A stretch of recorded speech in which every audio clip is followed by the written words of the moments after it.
All right. This time, it's not going to be an essay, but more of a rant. To give a context, I am a forklift operator. Uh, Technically, I am a heavy machinery operator because other I have qualification for other machineries, and in in the place where I work, we have to we have to operate other types of machinery like mini loaders, uh, the big loaders, retro excavators, etc., etc. But at the moment, I am working as the forklift operator. The business that I work at, it does have a contract with the prefecture of the city that I work that I live in. And uh, the work culture usually varies from country to country, but certain things overall they are kind of the same across the board everywhere in the world, and that is what I'm gonna call the peon culture, right? I'm gonna uh, divide the categories of people that work in blue collar works in the Americans call it the trade work, right? There are different types of people who work in that type of environment. There are the professionals, people who go ahead and, like I did, make safety protocol courses. They have all sorts of qualifications on paper, right? They have the papers for the qualification of the stuff that they do. And there are the self-made professionals, people who learned how to do it, people who learned how to do it safely or as safe as possible. And there are the peons, people who just work, right? They don't care or they don't know about safety measures. Uh, they have no papers, no nothing. They just learned how to do it, and they are put to work in certain positions, especially uh, operation and handwork. And this is a very interesting thing because the distinction is visible between them. Now, what I'm going to talk about is something specific to Brazil, which is the type of people who usually work in blue collar works are people who sometimes they don't have, because they don't have any other qualification, they don't have any other paper, sometimes they don't even have the basic education complete. So they don't have the middle school, they don't have the beginning school. Some people don't have any type of let's call it scholastic knowledge, yeah, or scholastic papers. Let's say papers because here in Brazil, people usually end up not having those, but even then, they do have knowledge. of those things, right? So they know how to read and write, they know how to make calculation, they know how to operate in life, not only in the machinery, but in life in general. And usually, the people that end up working in this type of work are some people who had or still have rough lives, right? Now, it's imperative to understand the general culture in Brazil of the love for the paper, because even though the Brazilian people love the paper, oh no, you have to go to school and get your degree on your high school degree. You have to go to college and you have to have a quote unquote education. Even then, even though, better saying, even though in general people have that, when it comes to work, that desire, it kind of gets toned down to the point that it even vanishes. Meaning, sometimes it's not important for you to have the papers, right?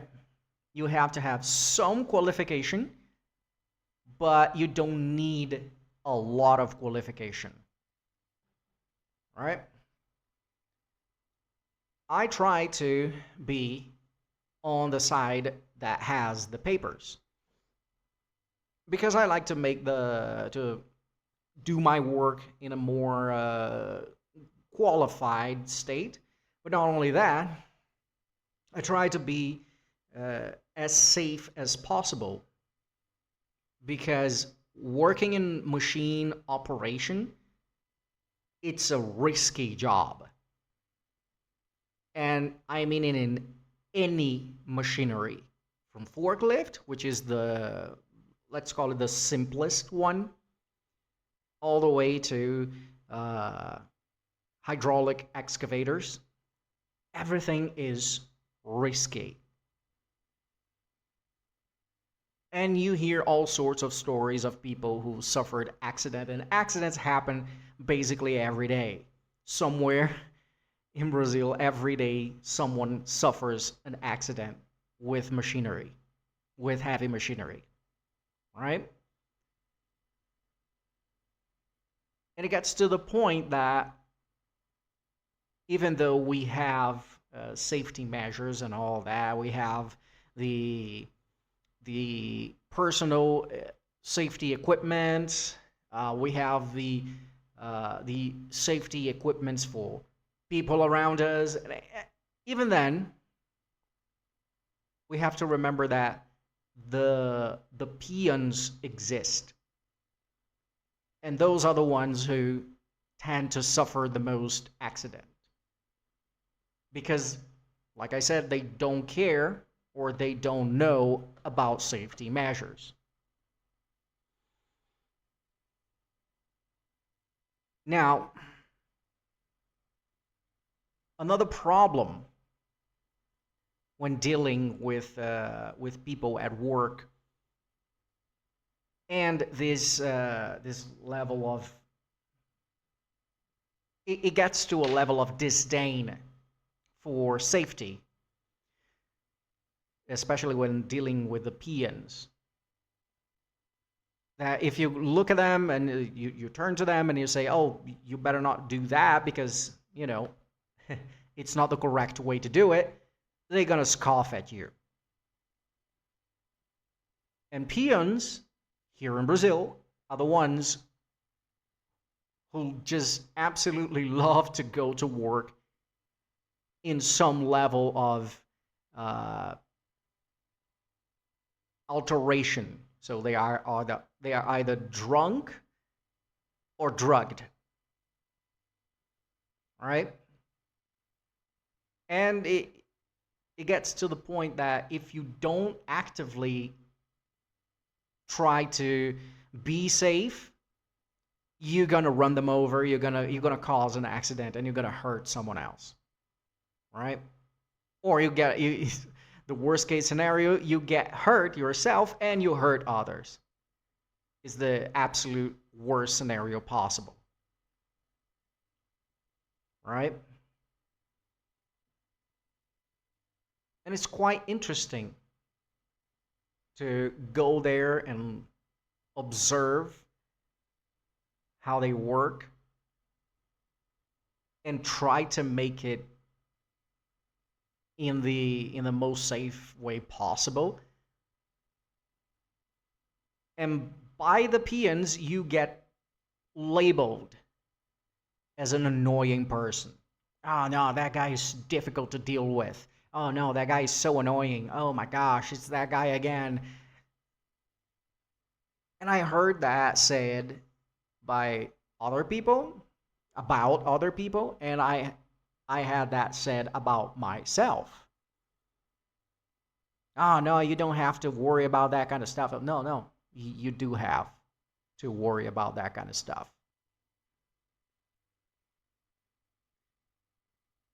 But even though we do have the safety legislation, let's call it that way, because we do have laws for safety and all that. And even though it should be common knowledge for everyone, people just either don't know or don't care about these things, about the laws, about the safety measures, everything, right? And this is the main problem with working with peons. They don't care. Is the part that they don't care. Funnily enough, it's their lives on the line right there, but they still don't care, right? You operating a heavy machinery here, and they just walking right in front of you. They just they get on your blind spot, and you're operating here. You can't see him because he's in your blind spot. You are in a constant risk of running someone over, constantly. All right. And it's not only on the peon environment, right? It's not only on construction, but that carries over to the regular people, the regular civilians. Because I worked in a warehouse, and it was I think you guys call it a retail store. And I had to operate a forklift. Even though you do have the safety measures, you close off the corridor that you're going to work, people still enter it. And if you let them, they're going to be right next to you or right underneath the forklift as you're lifting or lowering some material. Heavy material, by the way. Material that if it falls into their hands, it's going to kill them or squish them enough that they're going to suffer consequences for the rest of their lives. They're going to get paralyzed. They're going to go into a coma. They're going to become a vegetable, things of that nature. It's rough. Safety measures are constantly ignored. And if you point it out, people get mad at you. When I worked on these warehouse, I had fights with clients, just regular normal people who shouldn't have any knowledge of safety measures or anything. But I mean, come on, you should have at least a level of self-preservation sense, okay? But they don't do. They don't have anything. They don't do it. They don't care. And the thing that I heard the most was like, I am the client and I am right and I want that thing that is right there and you're working here. I don't care. I'm gonna go get it. And I was like, no, you don't. I'm gonna run you over. And we would have an altercation. I had many fights with clients like that.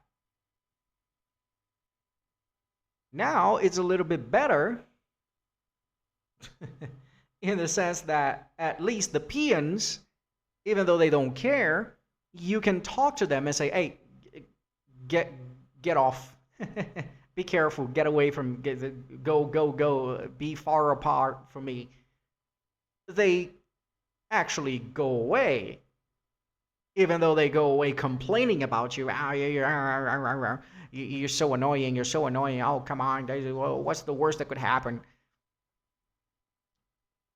At least they just go away. Now the civilian, the normal person, they they don't understand. And on top of that, they don't care. Even they care even less than the peon, because there is a chance that the peon suffered some accident sometime. So he will respect to some level when you look at him and you say, "Hey, buddy, just go away." He will not like it, but at least the peon is gonna go away.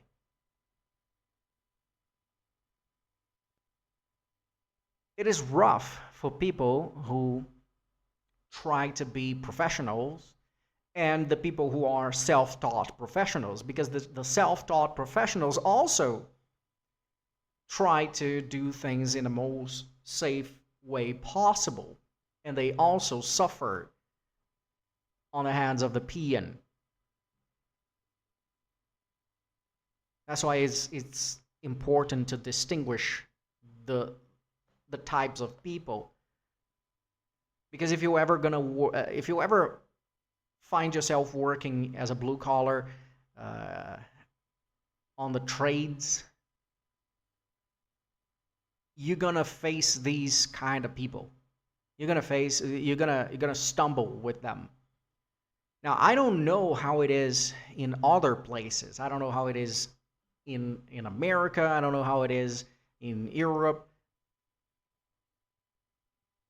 But something that I came to observe that is general across the board is the peon mentality. Because I can guarantee, even not knowing, I can guarantee that someday you have stumbled with someone who was drunk, working with something that could absolutely kill them. Operating a machinery, standing around someone operating a machinery, operating a tool, like a cutting tool, welding machines, and they are absolutely drugged or drunk or both. Sometimes they might not even be drunk or drugged, but they are absolutely tired. They didn't sleep well. They're feeling pain and discomfort and all that, but they're still there. They're still operating the thing. They're still using the tools.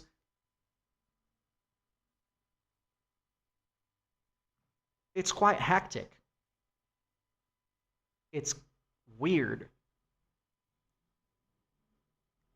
But at the same time, it's interesting to see how the hell do they manage to do it? How the hell do they manage to do that work in that state?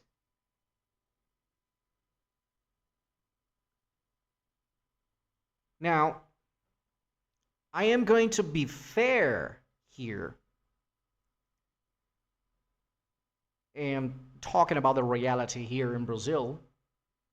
Even though we do have the laws for safety, We have professional people that went into, college and got a degree on safety.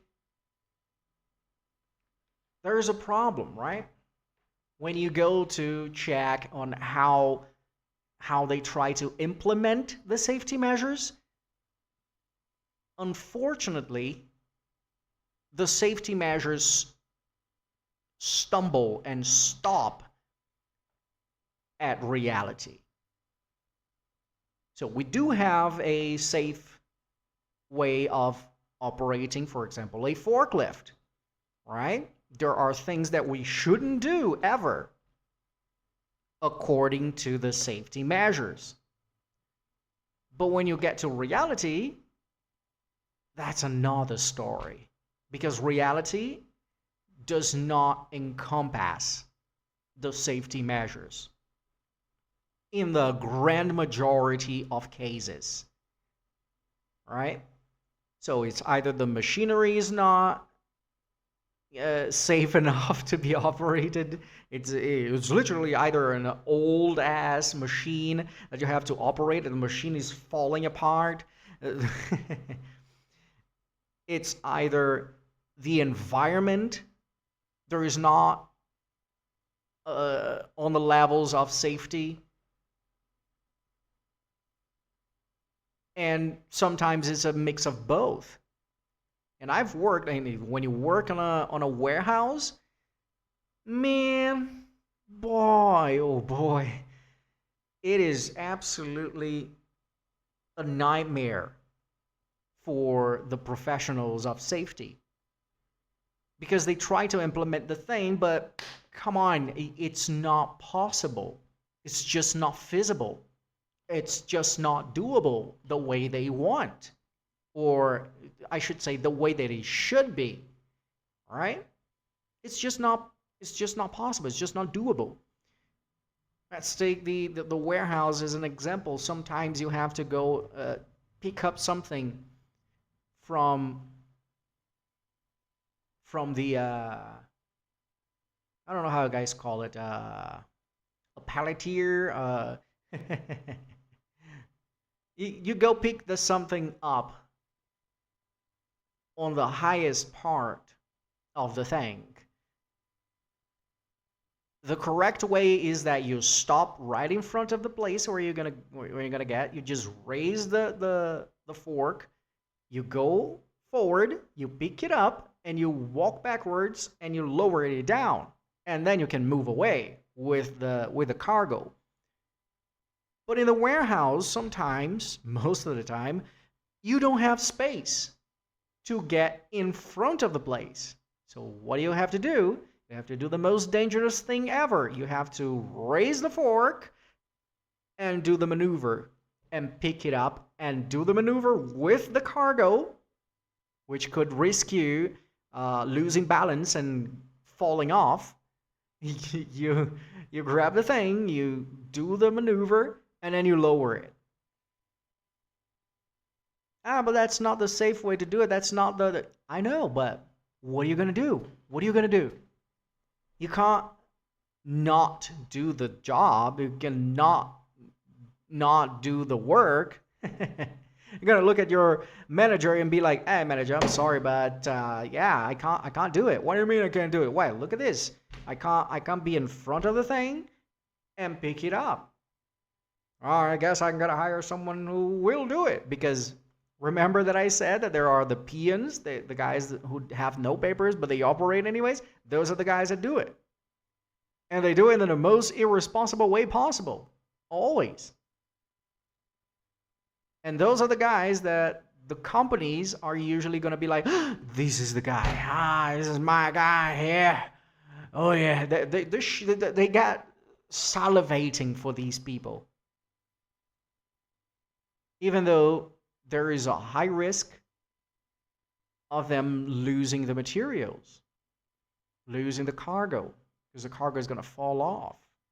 They're going to suffer an accident. You can look in the internet and see many videos of accidents just with forklifts. Only with forklifts. And it's the most simple thing, and it's one of the most dangerous ones. It's the simplest one because it's the easiest one for you to fall off. You're gonna fall to the side and boof, it's over. You're gonna go to the ground. And if you despair, you try to run away from it, you're gonna get squished. You're gonna die. So yeah, fun, right? I learned in the class, in the safety class, that if you're gonna go down a ramp with the cargo, you go on reverse. That's the safe way to do it. And I do it. I don't care. People always look at me like, huh? Huh? You do it that way? Because everybody just picks it up and drive forward. They just drive forward, having no visibility, no nothing. They don't care. And then they go down the ramp with the heavy cargo on the fork, going forward. How fun! It got to the point that one of my colleagues, one of my coworkers, he is one of the PNs. He has no qualifications whatsoever. He learned how to operate there at the work. All right, they just picked him up and they were like, okay, here's your machine. Have fun. The other day, I noticed that he was going down the ramp on reverse. And it was so weird because he always went forward down the ramp with the cargo. And then I went to the leadership guy and I asked him, hey, did he drop some materials? And he just nodded at me. And I was like, okay, that explains. That checks out, yeah. It's interesting because it gets to the point that sometimes you have to do it. We used to have the place where we stored cement, the sacks and sacks of cement, and we had to go down a ramp. But how do we get it? We had to get it and go back up the ramp on reverse. That's not how you do it. If you're carrying a cargo and you're going up a slope, any slope, you have to go forward. Otherwise, you're going to fall off. The stuff is going to fall off. And we finally moved it to a more plain place. Now there's no problem anymore with that. It's a little bit more safe. But it took what, like 3-4 months? No, actually 3-4 months when I was there, when I got there. And I talked to one of the leadership that is responsible for the cement area. And I was like, wait, why don't we put it here in this plain area? And he was like, oh, that's actually a good idea. Yeah, let's do that. How many years have they been doing that? Many, many years. Many, many years. Without ever changing. Safety stops and bounces off in reality. Sometimes you don't have the choice to do the thing in a safe way, but you have to do it in the best way possible. It's complicated. And it's very interesting to see how all the PNs are going to react to it with either rolling their eyes or laughing at you. Very minority are going to actually agree. A tiny minority is going to agree. Oh, no, actually that's really good. That's really good. That's really good. That's really important. Yeah, we need to be safe. It's almost no one.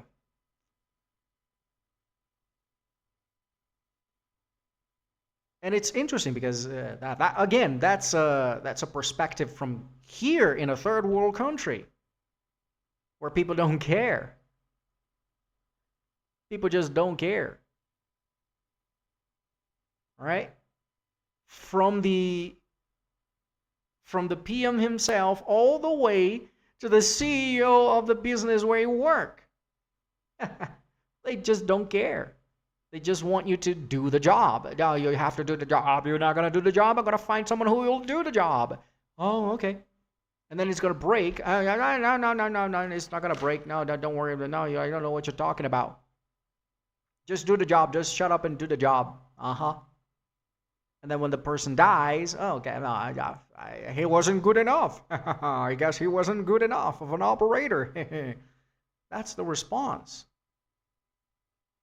That's the usual response.